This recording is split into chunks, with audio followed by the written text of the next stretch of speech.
2023 was a kick in the face. It was probably one of the hardest years that I've experienced in business and in investing. And in this video, I'm going to share sort of what that was like and what I've learned through that process, and also what I'm hoping to implement and incorporate into this new year in 2024. If you're new to my channel, my name is Koukun and I run a real estate team here in the Niagara region, and I've been investing in real estate for the past decade. If you're interested in learning more about what we do, check out some of the links in the description below. So before we start this video, the one thing I will say is that I probably learned more in 2023 than in any other year that I've been in business. And the reason for that is when times are tough, you're forced to learn. You're forced to look at what are you doing, what is working, what is not working, and it really sheds light on all the areas that you can improve. When things are going great, it's hard to see that, because if you're making money, things are coming together, whatever you seem to do is working. Rarely do you proactively look at, okay, what can I improve? What is not as good as it should be, especially when things are going well. Now, first off, the biggest challenge that I experienced in 2023 was that our real estate team, our business, was not profitable. We did still do, a decent number of deals and we made some revenue, but revenue is not the same as profit. And in 2023, we actually lost money after accounting for all our expenses, and this is even before paying myself or my wife a salary. And both of us are working full-time in this business, so we basically had to live off of our savings while working in this business for the past year. Now, a big component of this came because we had built our business around supporting and serving real estate investors. And as you know, interest rates went up significantly, and a lot of investors either just went on pause in terms of making new purchases, or they were actually in tough situations themselves if they had purchased a bunch of properties, especially if they had variable rate mortgages. So when that happens to our entire client base at the same time, it dramatically affects our business, because all of a sudden transactions come to a halt and it really reduces the amount of revenue that our business creates. Now, this was not a complete surprise in 2023, because even at the end of 2022, we had seen the impact of rising interest rates affecting our investor client base. So we already knew that, this was likely not going to be a good year when it comes to serving investors, especially in making purchases. So we had already started to invest heavily into diversifying our client base.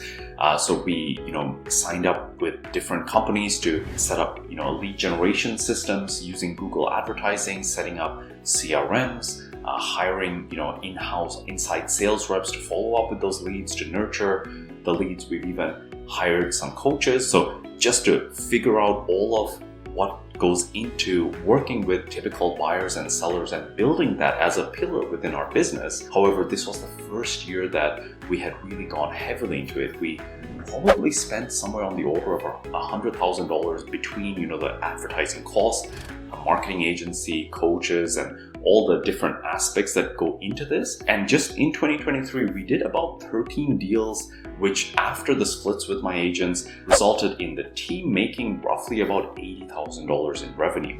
So $100,000 in cost, $80,000 in revenue. So even on that portion, we were negative. Now, we did have other deals just from past clients and our existing sphere of influence that sort of made up the difference, and we were able to cover most of our existing expenses. But this was an area that we were really investing into, because it is where I saw a potential for our business to regain its stability, to have a different client base from our existing investor base. So eventually, I think the investment side will come back and, we'll be ready to serve our investor clients when that becomes more active.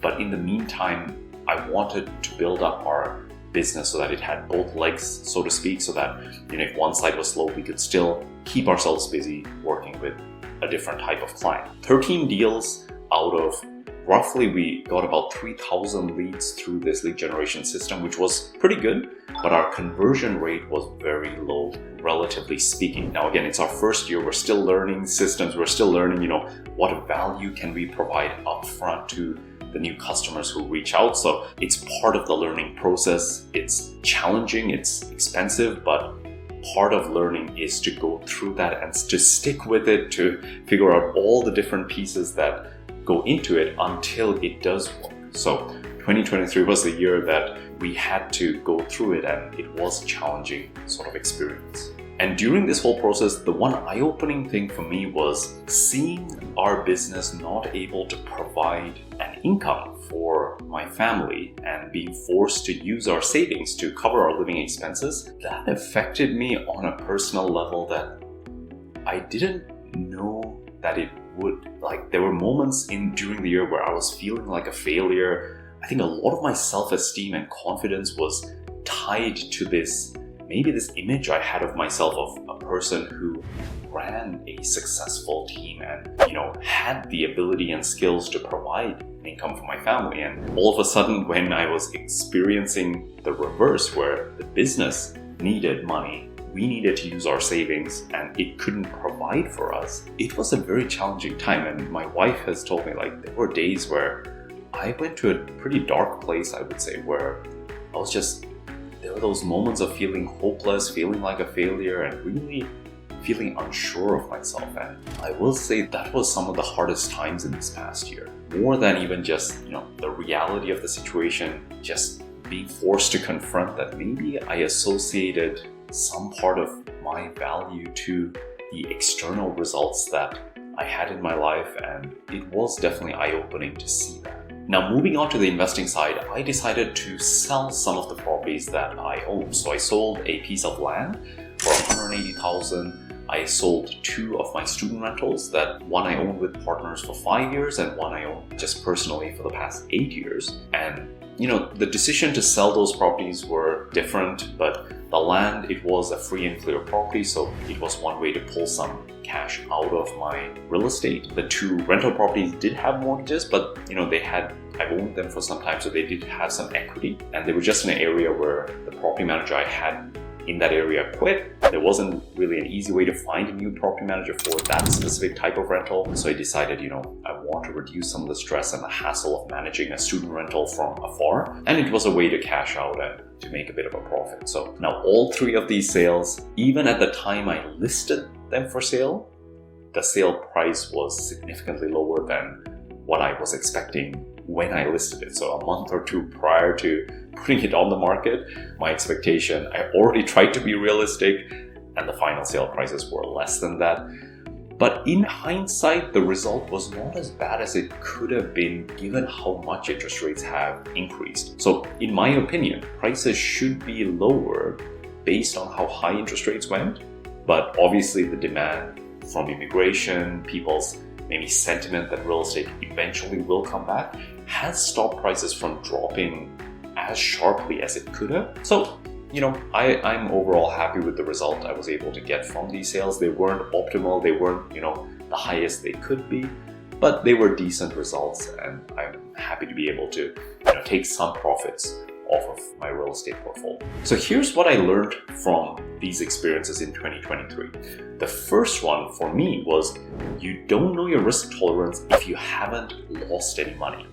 In my career and in my investing, pretty much everything I did up to this point has worked out. Almost every property I bought has gone up in value. This business, though it has had some challenges, I've been able to make very consistent progress year after year, starting from being a solo agent, starting a team, and just every year, even though not everything works out, a majority of my initiatives make progress. And as a result, it builds up a bit of overconfidence and this desire that, hey, I should push, I should try to grow no matter what.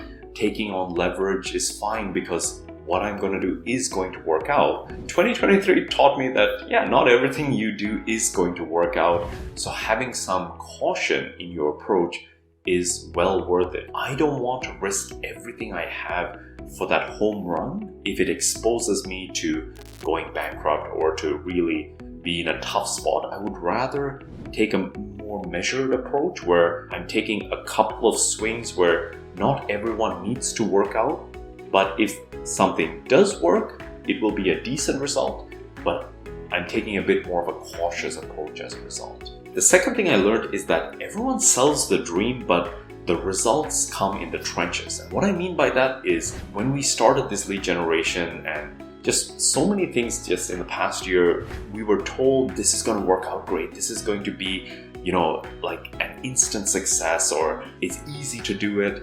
And the reality is nothing is easy, relatively speaking. Every idea, every initiative, every opportunity has nuances. And once you start it, you start learning that, oh, wait a second, I didn't expect this, I didn't know this, or I need to level up. There's things that, maybe the opportunity is great, but I am not ready for it. I need to develop some skills, develop, infrastructure within our business, and just learn more to be able to take advantage of the opportunity. So like this past year, we've been learning, having a new CRM or a customer relationship management software, setting up a new website, doing all these different things that all of it needs to be done and working together in order for us to have a result. And each step requires, us to learn something, implement, it doesn't work, find out what's not working, try again. And through this process, one of the things that I've learned is in this industry of, real estate, being a realtor, a lot of realtors have this fear of sharing their best practices, sharing what works for them. But I realized the idea of what I may have or what others may have, it's not that valuable because it's the implementation that is the hard part. Everyone has ideas, and you can even listen to the best ideas of so many people, but rarely are you able to implement all those ideas. So one thing that I've decided to do is I don't really care about holding back anything that has worked for us and simply being open to sharing it, because I know it's just because someone knows what we do, it's not that easy to incorporate it into their business and implement it. So I'm happy to share. Some people will implement it, but the majority of people won't. And it really taught me the value is in the implementation, not just having an idea.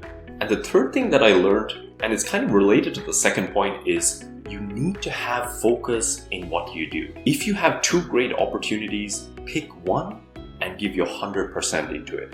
If you sort of go 50-50 into each opportunity, you're likely not going to make progress on either. Unless you're Elon Musk, where he chooses to start multiple companies and all of them work out, most of us are better off choosing one great opportunity, going all in on that opportunity, learning everything that can be learned, figuring it out, solve the problems, go step by step by step, ask people for advice, speak to different people, research, but just keep a narrow focus.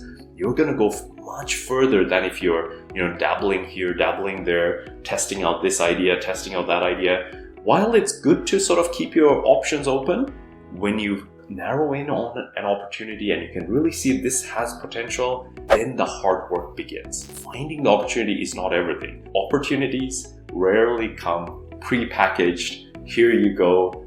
It's going to be great from the get-go. Usually it's a lot of hard work. So here's the opportunity to work really hard and you can have some results. But you need to pick one, stick with it, and just really take it as far as it can go. And a big part of that is saying no to opportunities. It's okay to say no to the second, third, fourth best opportunities so that you can keep your focus on the best opportunity that you have. So what's in store for me for 2024? And some of my past clients have kind of asked me this, hey, you seem to be selling all your rental properties. Are you exiting real estate altogether? What's going on, right? And the answer is I'm not exiting real estate, and I still have 2 duplexes that I'm going to keep long term. I have another property I am selling just because it is negative cash flow. So in the spring, I will be selling another rental property, but I'm also not necessarily going to focus on growing my real estate investing right now. So I have some proceeds that I got from these sales of properties. My plan isn't to reinvest that into real estate right now. And there's a few reasons for that. One is I don't see a lot of great opportunities abundantly available. Obviously, the high interest rate is affecting, cash flows of properties, and there's not a lot of what I would call no-brainers where the opportunity just is a no-brainer, obvious, opportunity. The second part goes back to what I was saying earlier about what I learned, which is you need to have focus on one thing. And, for the past decade, I would say, I focused on this real estate team as a business, but a big part of my focus was on investing. I wanted to keep growing my rental portfolio, buy more rentals, keep leveling up. And part of that was refinancing these properties, pulling money out to buy more. So as of right now, I'm putting the real estate investing on pause, and I'm putting my 100% focus on our real estate team. I really feel like we have a great group of people right now on our team, and we really have been building something that has a lot of potential for the future, but it is going to require our effort and especially my focus to really push it to where it needs to go. And part of what I want to figure out within our team is to really dial in this lead generation system so that our current team members and future realtors who may join our team don't have to worry about not having enough clients to work with. And this is probably one of the hardest challenges that I feel I've taken on so far in this business, but I really want to figure it out, because if I can figure it out and get it where it's working like clockwork, it is something that has a very high potential reward within this business and really adds value to the team members on the team, and it adds value to the business itself. And besides lead generation, I also want to round out the offering we have for the realtors who join our team. So to make sure we're offering support on the social media side, filming content, administrative support, sales training, really develop all the different aspects that it's going to take to support a realtor who joins our team to help them reach their maximum potential within this industry. So for this reason, I'm planning on keeping the proceeds from the sales of these rental properties as sort of an emergency fund, or if I need to use some of it to reinvest it into this business to develop some of the different aspects of the business so that, in 2 years, 3 years, 4 years, 5 years, I can see a return from this business. And, if it can get to the place where I am saving north of 6 figures each year after paying ourselves a salary to live off of, then I can let that build up to the point where I may at that point use that to invest in real estate. So if you've been following my journey until now, this is where I'm at. 2023 was a tough year. I have big hopes for 2024, but it is clear to me there's going to be a lot of work that still needs to happen in 2024, especially in our business. So I'm sort of focused and ready to put in the work that it's going to take. And part of that means saying no to some opportunities. And in my case right now, real estate investing is something that I've decided to put on pause until our business is really rocking and rolling. Hope you found this video helpful. If you have any questions, feel free to comment below. Until next time, all the best.